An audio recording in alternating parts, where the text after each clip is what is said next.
what is good touch?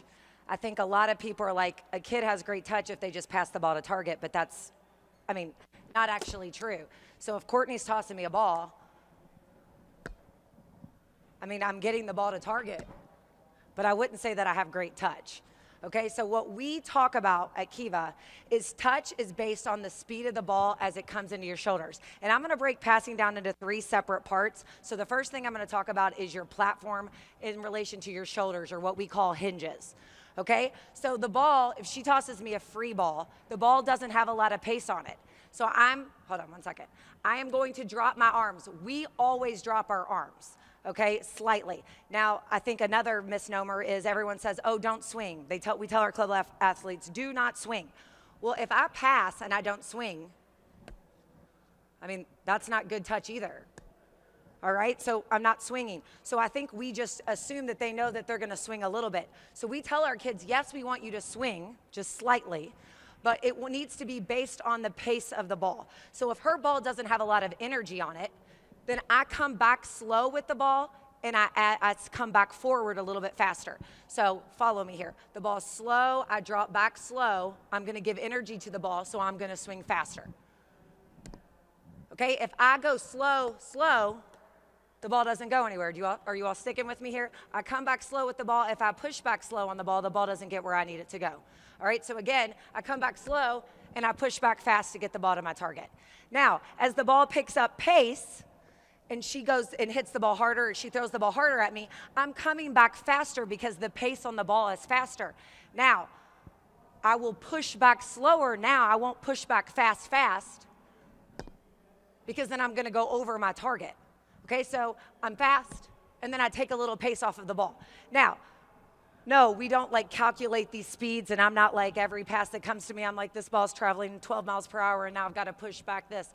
It's through experience, but the touch comes with the ball on my shoulder, with my hinges.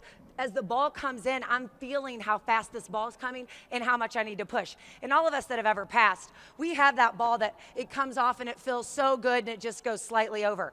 Or that ball that as you're coming up back to pass the ball, you just know, I've got to give it a little bit more. How do you know that?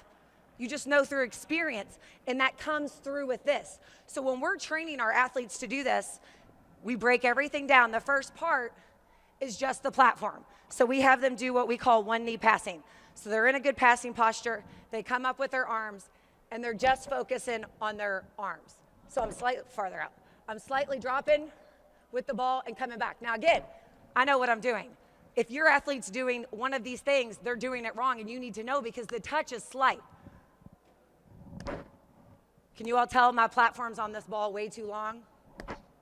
Right? There's not a quick touch. Or if I'm dropping too much. First of all, there's way too big of an arc there. Okay, so I've got to find that sweet spot. But again, the sweet spot comes because I drop slightly with the ball. So that's our first part. We talk about their hinges and their platform. The next part we talk, once they get that kind of touchdown, then we talk about their legs. Because how many kids have you seen pass balls and they don't use their legs at all? So then to isolate that, we start focusing on just their legs. So we make them one leg pass and they have to drop their legs. You are going to be surprised if you make your kids do this, how many of them do this?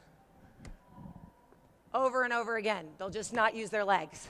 So we have them one leg pass and they're pushing forward. So again, I'm still slightly dropping with my shoulders, but now I've got my legs involved. And then the third part is our motion. Because I can use my legs, I can have touch with my platform, but if my motion doesn't go forward, I'm gonna pass the ball straight up. So a visual that we talk about is making a check mark with your shoulders.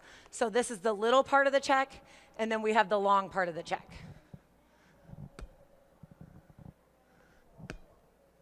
And I'm going up on my toes and I'm exaggerating for you. Obviously, we don't want our kids going up here, but we have way too many athletes right now that sit back or they rock back as they pass. Okay, we've got to get them going. We want our motion forward into this ball.